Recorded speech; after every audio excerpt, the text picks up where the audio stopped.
speaking of getting excited for things in Yeah. DC, this felt like an inevitability, especially as soon as they said, "Oh yeah, Damian is going to be the Robin that we meet in Brave and the Bold." Everyone's just going, "Yeah, but what about everybody else?" Well, it seems like Peter Safran has come out and clarified. He's like, "Oh no, we're not going to just have Damian in the Brave and the Bold. There's going to be multiple members of the Bat family because, in his words, he says that they've been sitting on the sidelines for too long." And I just go, bless you, hallelujah. You're absolutely right. Just because of the Chris O'Donnell situation doesn't mean Robin can't work on the big screen. And I saw a lot of really dumb people out there just going, well, if you've got Damian in there, are you just going to completely skip over Dick, Jason, and Tim? I'm just going, they're not going to do that. James Gunn is too much of a fanboy to skip over all of them. There's no way. Yeah, because you can't have them come after Damian. It just doesn't make sense. Like, yeah. But yeah, some here's people the thing. are thinking with their anger, not with their actual brain here. Yeah. I don't know if we'll get all three of those Robins, but I wouldn't be surprised if we get at least one or two, maybe even Batgirl here, but that wound might still be a little too fresh for the studio. But I like that we're, like I said, we're getting multiple members of the Bat family. I'm going, so it feels like at this point, you could probably nail down Batman, obvious. Damian, obvious. Talia al Ghul feels pretty obvious for those that don't know the comic. That's Batman's baby mama, the mother of Damian that we're going to meet in this movie. Potentially Raish again, Raish/Roz, depending on who wants to write the story. From there, and I'm not just saying this because I'm 100% biased and I'm a third of the way through the script for the sequel, but Damian has probably the closest relationship to Dick of all the former Robins. So having the adopted son clashed with the birth son feels like a natural story progression to me.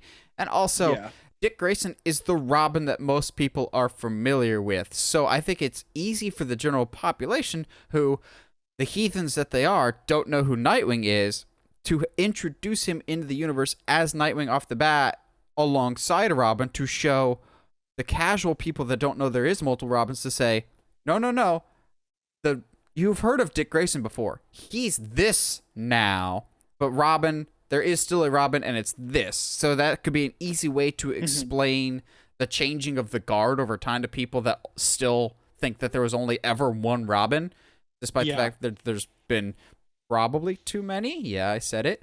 But I think this is a good sign. I know some people, and I think this is one of the few valid criticisms that I've seen some people have, is if we're just jumping straight into Damian, and Dick is already Nightwing, Jason could be either dead or Red Hood.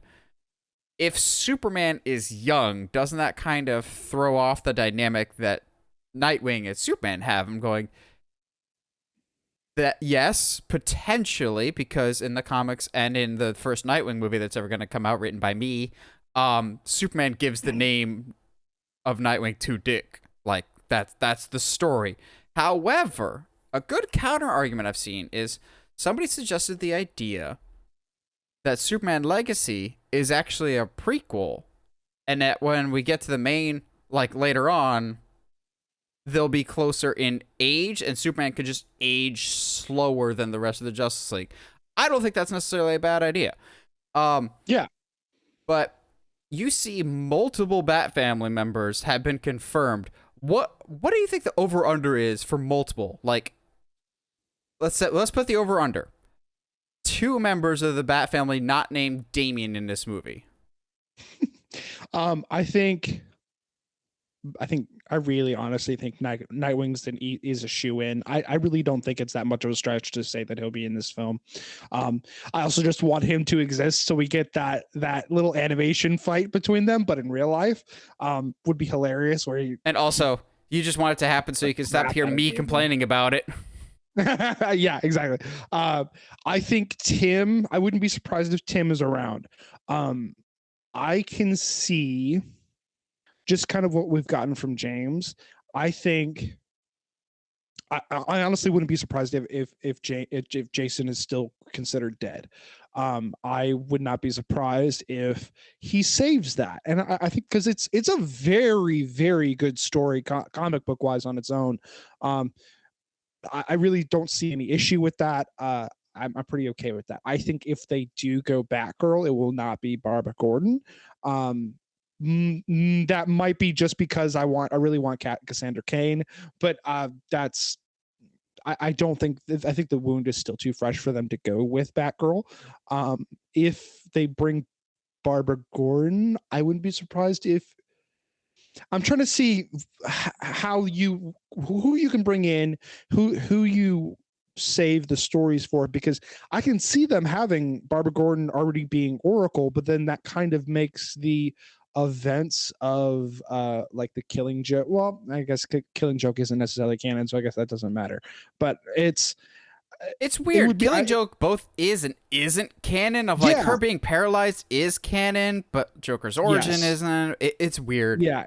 It's so, and then the ending is so vague that it's like, yeah, he actually killed Joker, but it's like that's not canon either. So it's weird.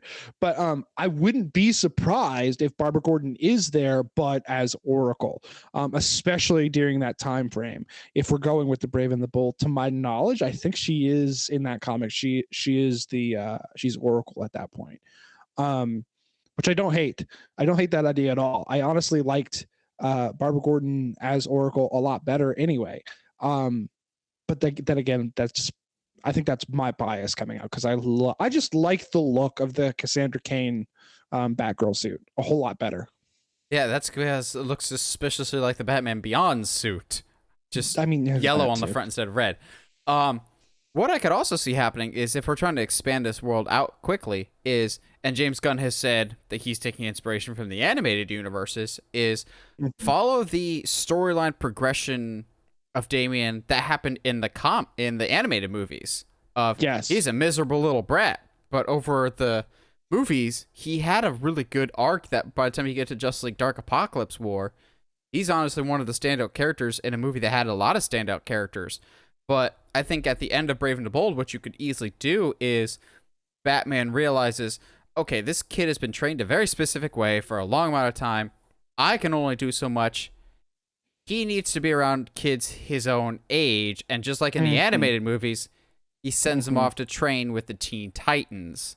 Not Titans, because that could be Nightwing and the rest of the group. There's always the adult version, like a Teen Titans or a Young Justice. And I could fully see that being something that James Gunn announces for the latter half of Chapter 1 or Chapter 2, whenever that comes to fruition. I feel better now about a Teen Titans or Young Justice project happening than ever before. But Damian has a very strong presence within the Teen Titans in the comics currently. So I could absolutely see that being the next appearance of Damian coming out of Brave and the Bold, depending on what the story direction is that they want to take him. Yeah, absolutely. And I think the interesting thing is that I think James is more okay with picking and choosing comics, as opposed to being like, all right, cool, we're just going to do a straight, shot to shot adaptation of the Batman Returns. Like, yeah, okay, that's cool, but that's like also not as interesting. There is other comics besides Frank Miller stuff. Correct. So I think if anything, James is really good about, because he's into the niche stuff, he has more of a wider variety and wider range of stories to choose from, as opposed to just being like, my name's Zack Snyder and I only read Frank Miller comics and that's what I'm going to go with. But yeah, I'm excited. It'll be cool. The idea that the Batfamily is going to finally be on screen I love it. I love it already.